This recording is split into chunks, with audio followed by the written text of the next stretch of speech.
श्री शिवाय नमस्तुभ्यम। दोस्तों, हर हर महादेव। स्वागत है आपका हमारे YouTube चैनल शिव और शक्ति में। दोस्तों, आप सभी लोग जानते हैं कि 6 अक्टूबर 2024 यानी रविवार को पड़ रही है आश्विन महीने की विनायक चतुर्थी और इस दिन नवरात्रि का चौथा दिन भी पड़ रहा है।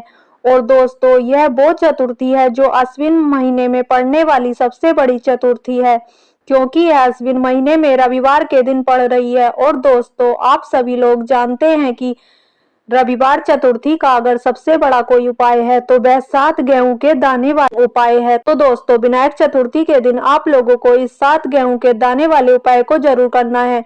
बहुत सारे लोग होंगे जिन लोगों ने इस उपाय को ना किया हो, मतलब पूरा साल निकल गया, उन्होंने किसी भी दिन इस 7 गेहूं के दाने वाले उपाय को ना किया हो। पर दोस्तों, आपके पास एक आखिरी मौका बचा हुआ है जो कि 6 अक्टूबर के दिन है। तो इस दिन आप लोगों को इस वाले उपाय को जरूर कर लेना है। भले ही आपने पूरे साल भर इस उपाय को ना किया हो, पर अगर आपने इस अश्विन महीने की चतुर्थी तिथि के दिन अगर इस वाले उपाय को कर लिया तो आपको इस उपाय को करने का वह फल मिलेगा जिसकी आपने कभी कल्पना भी नहीं करी होगी। इसलिए आप लोग इस वाले उपाय को एक बार जरूर कर लेना, ताकि आप लोगों के हाथ से यह मौका ना जा सके और आपको इस उपाय को करने का फल मिल सके। दोस्तों, यह उपाय पंडित जी ने अपनी अभी की शिव महापुराण की कथा में बताया है। इस उपाय को आज हम आपको बहुत अच्छे से समझाने वाले हैं। इस उपाय को समझने के बाद इस उपाय को समझने के लिए आपको कोई और वीडियो को देखने की जरूरत नहीं पड़ेगी। तो दोस्तों, उपाय को शुरू करते हैं। देखिए, यह इस आश्विन महीने के रविवार चतुर्थी के दिन यह इतना खास होता है, इतना महत्वपूर्ण होता है। देखा गया है कि कभी कभी बड़े बड़े पूजा पाठ अनुष्ठान से जो मनोकामना पूर्ण नहीं होती, वह नवरात्रि महीने के दिन एक छोटे से उपाय करने से ही आपकी मनोकामना पूर्ण हो जाती है। और बहुत सारे लोगों ने इस उपाय को किया भी है और उनको इस उपाय को करने का फल भी जरूर मिला है। अगर आप लोग भी इस उपाय को करना चाहते हैं तो आप इस उपाय को पहले अच्छे से समझ लेना, सुन लेना, उसके बाद करना। आपको इस उपाय का फल जरूर मिलेगा और इस उपाय को कर लेने से आपके घर में चाहे किसी भी प्रकार की दुख और समस्या क्यों ना चल रही हो, आपको उसका कारण भी नहीं पता हो कि भाई यह समस्या किस कारण से चल रही है, उसका कुछ भी कारण हो सकता है, जैसे पितृदोष हो सकता है या किसी भी तरह का मंगल दोष भी हो सकता है। तो इस दिन आप लोगों को यह वाला उपाय कर लेना है। यह एक ऐसा उपाय है जिस उपाय को अगर किसी विशेष दिन पर किया जाए तो दोस्तों उस विशेष दिन का जो है वह तो हमें मिलता ही मिलता है, पर हमने उस दिन पर इस 7 गेहूं के दाने वाले उपाय को किया है तो उससे भी बड़ा फल मिलता है और फल बहुत जल्दी मिलता है, क्योंकि आप इस उपाय को बहुत ही बड़े और विशेष दिन पर कर रहे हो। तो चलिए अब उपाय के बारे में बात करते हैं, लेकिन उससे पहले आप लोगों को यह जानना आवश्यक है कि आखिर यह उपाय किस समय करना है, किसको करना है और कैसे करना है। तो चलिए हम आगे आपको वीडियो में एक एक करके बता देते हैं। लेकिन उससे पहले अगर आप लोग हमारे चैनल पर नए हैं तो हमारे चैनल को सब्सक्राइब कर लेना और इस वीडियो को लाइक करके कमेंट बॉक्स में श्री शिवाय नमस्तुभ्यम ओम नमः शिवाय जरूर टाइप कर देना। तो दोस्तों, इस 7 गेहूं के दाने वाले उपाय को हमें इस रविवार विनायक चतुर्थी के दिन कैसे करना है, किसको करना है, किस समय करना है और कहां पर करना है, ये सारे सवालों के जवाब आपको इस वीडियो में मिल जाएंगे। और जो यह वीडियो देखेगा दोस्तों, उसको 7 गेहूं के दाने वाले उपाय को जरूर करना चाहिए, क्योंकि इस दिन एक गेहूं के दाने का भी बहुत बड़ा और विशेष महत्व होता है। और जब बात आ जाए 7 गेहूं के दाने की तो यह सोने पे सुहागा वाली बात हो जाती है और यह एक बहुत ही बड़ा विशेष उपाय हो जाता है इस रविवार विनायक चतुर्थी का।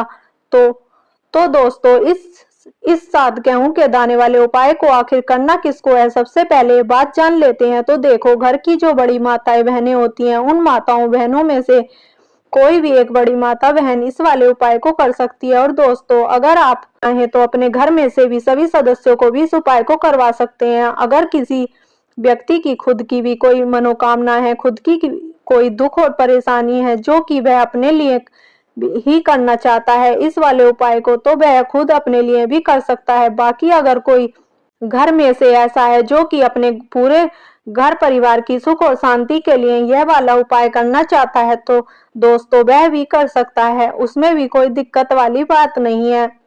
कहने का मतलब यह है कि इस उपाय को हर एक सदस्य भी कर सकता है और पूरे घर परिवार के लिए सदस्य के लिए घर की बड़ी माताओं बहनों में से भी कोई एक माता बहन कर सकती है। माताएं बहनें अगर घर में उपस्थित ना हो या वह यह वाला उपाय न कर पाए तो कोई बड़ा सदस्य भी इस गेहूं के दाने वाले उपाय को कर सकता है, चाहे फिर वह पुरुष क्यों न हो, उसमें कोई दिक्कत वाली बात नहीं है। अब दोस्तों, इस 7 गेहूं के दाने वाले उपाय को हमें करना कहाँ पर है? देखो, इस उपाय को हमें शिव जी के मंदिर में ही जाकर करना है। बहुत सारे लोग प्रश्न करते हैं इस उपाय को लेकर कि आखिर इस उपाय को हमें किस समय पर करना है, सुबह के समय करना है कि शाम के समय करना है? तो देखो, इस वाले उपाय को आप लोग सुबह के समय भी कर सकते हैं और शाम के समय प्रदोष काल में भी कर सकते हो।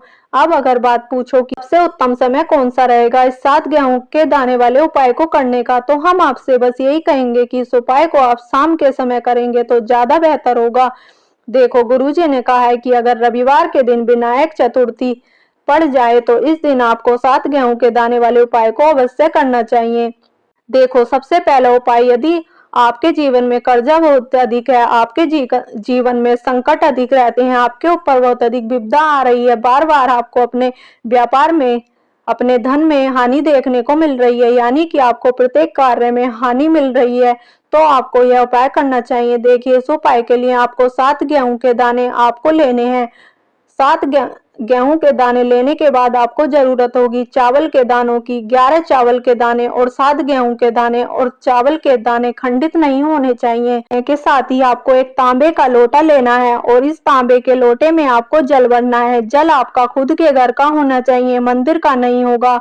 अब आप यह सब सामग्री लेकर जाओगे महादेव के शिवलिंग के पास में शाम के समय पे प्रदोष काल में इस उपाय को कर रहे हो तो अपना फेस रखना उत्तर दिशा, नॉर्थ डायरेक्शन की ओर। तो मैं आपको क्रम बताने जा रही हूँ, उस क्रम से ही आपको यह उपाय करना है। अगर शिव जी की अगर कोई सबसे प्रिय है तो सबसे छोटी पुत्री जिसका नाम है अशोक सुंदरी, जो आपके पास में चावल के 11 दाने हैं, उन चावल के 11 दानों को माता अशोक सुंदरी के स्थान पर आपको अपना नाम और गोत्र बोलते हुए समर्पित करना है। चावल के दानों को रखने के बाद में जो आपके पास में तांबे का लोटा है, उस तांबे के लोटे को कहीं पर भी हम जल नहीं चढ़ाएंगे, सिर्फ और सिर्फ माता पार्वती के हस्त कमल आपको दिख रहे हैं, यहीं पर गोल गोल आपको समर्पित करना है उसी जल को, और कहीं नहीं, ना तो माता अशोक सुंदरी के स्थान पर, ना तो शिवलिंग के ऊपर, सिर्फ आपको यहाँ पर गोल गोल जलाधारी पर आपको इस जल को समर्पित करना है। अब आपके पास में बचे हुए हैं 7 गेहूं के दाने।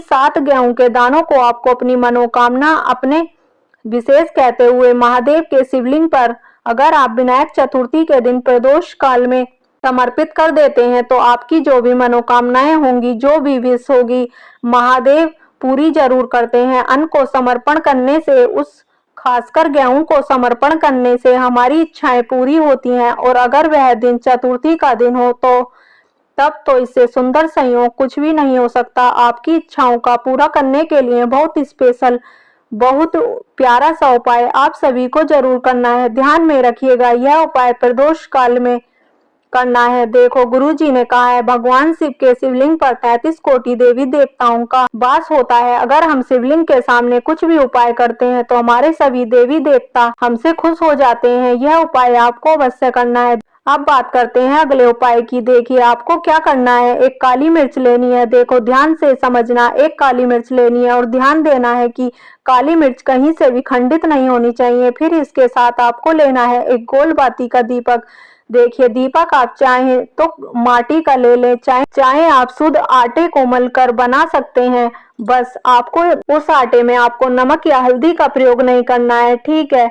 उस दीपक में गोल बाती लगाकर उस दीपक में आपको घी भरना है। देखो, गाय का शुद्ध घी आपको उस दीपक में भरना है। अब क्या करना है, आपको दोनों चीजों को लेकर चले जाना है बेलपत्र के पेड़ के पास। देखिए, गुरु जी ने अभी किसी महापुराण कथा में बताया था कि जो भी व्यक्ति प्रदोष काल में जो भी एक दीपक प्रज्वलित कर देता है उसके घर पर धन की कमी नहीं हो सकती। देखो, यदि आपके घर के आसपास कहीं बेलपत्र का पेड़ नहीं है या घर से काफी दूर पड़ता है और आप जा नहीं सकते, तो आगे हम यह भी बताएंगे कि कैसे इस उपाय को करना है। अगर बेलपत्र वृक्ष ना हो तो देखो, अब आपको प्रदोष काल में इन दोनों चीजों को लेकर चले जाना है बेलपत्र के पेड़ के पास में। अब क्या करना है, सबसे पहले आपको उत्तर दिशा की ओर मुंह करके आपको खड़े हो जाना है और जो आप दीपक लेकर गए हैं उससे आपको बेलपत्र की जड़ में प्रज्वलित करना है। दीपक प्रज्वलित करने के बाद आपको एक काली मिर्च अपनी हथेली पर रखना है और बेलपत्र के पेड़ का आपको 5 बार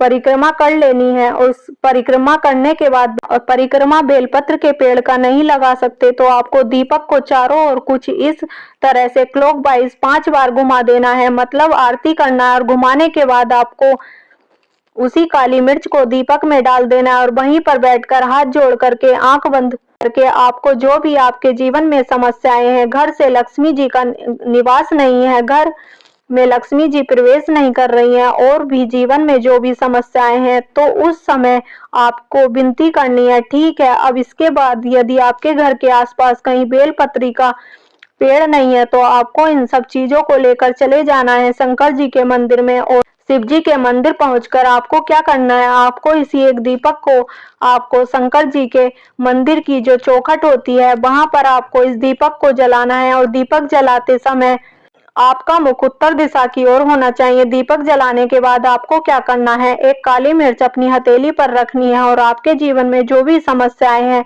चाहे वह समस्या परिवार को लेकर हो या फिर धन को लेकर हो, वो अपनी वह समस्या बोलनी है। और बोलने के बाद आप उसी काली मिर्च को दीपक में डाल देना और आपकी कामना पूर्ण हो जाए, घर में लक्ष्मी जी का निवास हो, ऐसी कामना आपको कर लेनी है। देखिए, शंकर जी की मंदिर की जो चौखट होती है उसमें 33 कोटि देवी देवता निवास करते हैं। यदि आप वहां पर दीपक जलाते हैं तो इससे भगवान शिव तो प्रसन्न होते ही हैं, साथ ही आपको 33 कोटि देवी देवताओं का आशीर्वाद प्राप्त होता है और वह सभी प्रसन्न होते हैं, जिनकी आशीर्वाद से आपकी कामना 100% पूरी होती है। तो आप यह उपाय जरूर करिएगा। यह बहुत ही छोटा सा उपाय है, करके देखिएगा।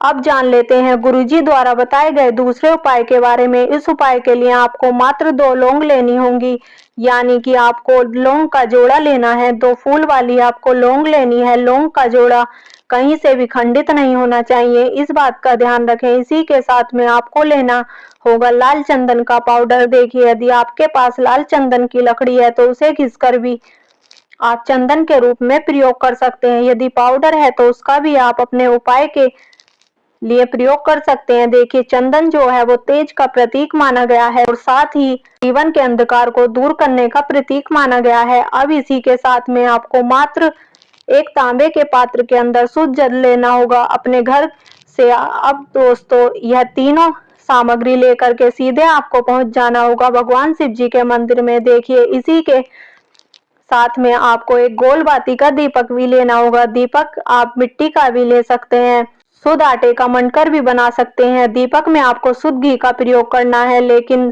जैसे ही आप इन सभी सामग्रियों को मंदिर में लेकर के पहुंचेंगे, मंदिर में जैसे ही आप चौखट के वहां पर पहुंचेंगे तो मंदिर की चौखट के सीधे तरफ आपको इस बाती के दीपक को लेकर जाना है और वहां पर प्रवेश करते ही आपको सीधी तरफ आपको यह दीपक प्रज्वलित कर देना है। अब देखिए, जैसे ही आप यह दीपक प्रज्वलित करेंगे तो आपकी जो भी मनोकामना है उससे आपको बोल देना है। आप इस दीपक को इस प्रकार से प्रज्वलित करने के बाद इन सभी सामग्रियों को आपको शिवलिंग के पास में लेकर पहुंच जाना है। अब देखिए दोस्तों, आपके पास जो एक तांबे के पात्र के अंदर शुद्ध जल है उसमें से आपको केवल आधा लोटा जल ही भगवान शिव के शिवलिंग पर समर्पित करना है। आधा लोटा जल आपको अभी उसी पात्र के अंदर बचा लेना है। अब दोस्तों, आपके पास जो 2 लौंग है, यानी कि लौंग का जोड़ा है, से आपको अपना नाम और गोत्र बोलकर जो भी समस्या चल रही है, उसके जीवन में जो भी परेशानी उत्पन्न हो रही है, उन्हें आपको बोल देना है। और यह जो लौंग का जोड़ा है इसे आपको भगवान शिव के शिवलिंग पर अर्पित